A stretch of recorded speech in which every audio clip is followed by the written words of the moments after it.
बिस्मिल्लाहिर्रहमानिर्रहीम। अस्सलाम वालेकुम पाकिस्तानियों। 9 मई को पाकिस्तान तहरीक इंसाफ के चेयरमैन इमरान खान को अरेस्ट किया गया, जिसके नतीजे में पूरे मुल्क में एहतजाज हुआ और उस एहतजाज में वायलेंस हुआ।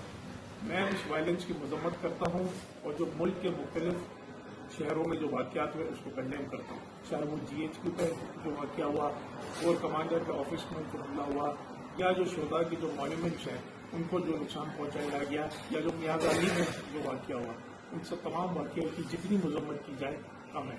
बहैसियत पाकिस्तानी मैं ये सोच भी नहीं सकता कि हम इदारों को नुकसान पहुँचाएं।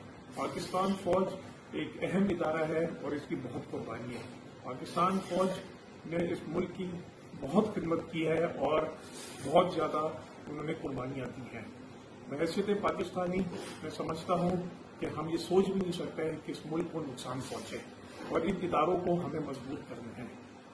इस सिलसिले में जो वाक़यात हुए उसकी एक इंक्वायरी की जाए और जो अनासर, जो एलिमेंट्स इसमें शामिल है, चाहे वो उनके किसी चीज़ पार्टी से भी ताल्लुक हो या जिससे भी उसका ताल्लुक हो, उनको कानून के मुताबिक उनको सजा देनी चाहिए। मैं समझता हूँ कि इस सियासत में ऐसे वाक़यात नहीं होने चाहिए और ज़ाती तौर पर मैं काफ़ी सदमे में हूँ, रंजो गम में हूँ। मैंने ये फैसला किया है कि मैं पाकिस्तान तहरीक इंसाफ से इस्तीफ़ा देता हूँ।